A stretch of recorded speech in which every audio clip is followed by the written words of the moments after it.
I'm sat here and I'm going to talk to you about my Pan Celtic 2022 rig.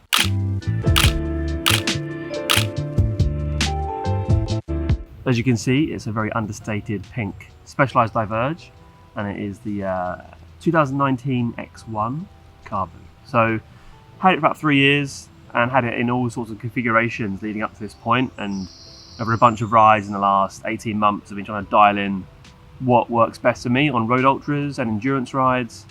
And at the moment it seems like this is the kind of best setup, and there's only a few tweaks where I think I would need to change anything on it. Traditionally run 42mm Pathfinders in place of tyres, and now I'm running a set of WTB Expanses which are 32mm. They're pretty slick, they have a little bit of traction on the sides, and it seems like I've got the comfort of Future Shock and the elastomer in the seat post as well. So if things do get a bit rough, I've got a bit of extra comfort there, and I have the speed of a 32.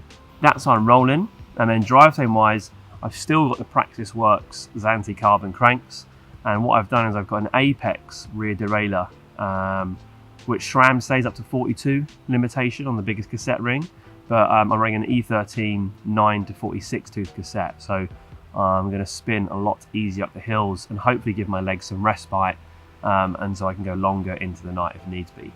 Up top I have the bars. I have handlebars on my bike because, you know, pioneering obviously.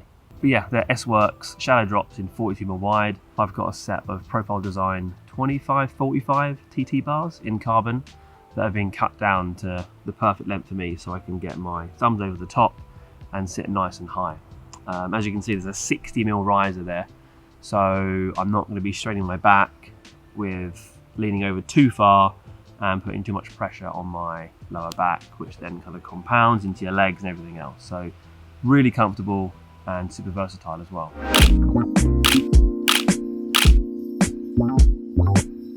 As you can see, I'm running the Restrap Aero race range, and I've got one of each bag in the whole set. So I have the TT bar bag, I have the saddle bag, I have the large frame bag and the extra long top tube bag with 2 cockpit bags.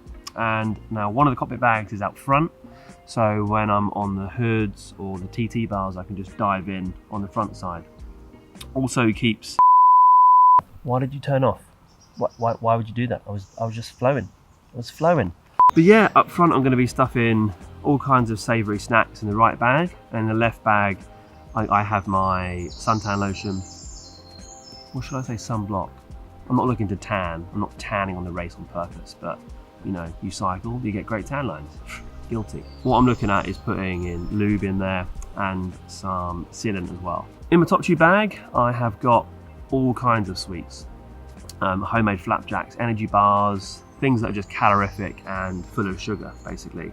And then in the frame bag, I've got things that are fairly accessible and like Allen keys. Shouldn't need to do any adjustments. I've got a plug kit just in case I get a hole in the tyre because I'm tubeless. Although I do have 2 spare tubes just in case things go awry. What? So under the down tube, what I'm running as well is one of these tool storage boxes. I think it's from Zeffel. So what I've done is I've put everything in the tool cage, and I've had to get a few adapters to get the clearance away from the front tyre, which is normal because it's quite a big bottle. But in there I have spare mech hangers, chain links, 2 sets of pads, tie levers, tube, 2 different Allen key sets, chain tool, spoke key, and a bunch of patches as well, just in case. What I've got in the front, I do have a bivvy, a mat, and a sleeping bag. As you can see, underneath the front of the TT bag, I have my waterproof trousers and waterproof jacket. It's out of the way, and I'm using the Restrap fast straps for those, and I've linked 2 together to make sure I get enough length should I want to put anything else under there as well, like food, baguettes, box of eggs, you know, things that you really need and essential for riding your bike long distances.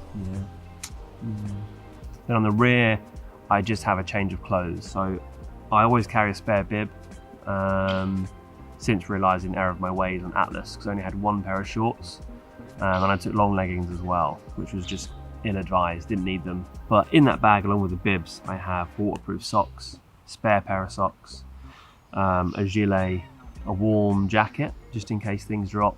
And then I always take a base layer. So if I wanted to stay in a pub, I could just wear a normal t-shirt and wear normal clothes, like a human would, like human clothes, rather than a gnarly like rattan man. With this whole Restrap Aero race bag range, I found that because it is limiting in space, it makes you start thinking about packing in a much more refined way, and you have to be meticulous, and you do cut the wheat from the chaff. I've been guilty in the past of filling out big bags, and I used to run the Restrap 14-litre holster, which I use on Atlas Mountain Race, and it was amazing. But because it's available to you, you end up packing it out, and you just have this big unit. And you don't need that if you pack smarter. So I feel like I've packed fairly well for this race. All these things kind of come together to kind of create what I think is a really dialed setup. And yeah, that's my bike for the Pan Celtic. If anyone knows how to finish races, let me know, because this is going to be a big one. And I'm hoping that I can, make a good dent, make good progress. And yeah, I think I've covered anything else off. I guess if any questions, you can put them in the comments, and I'll get back to you, or someone can get back to you. People speak on YouTube, don't they?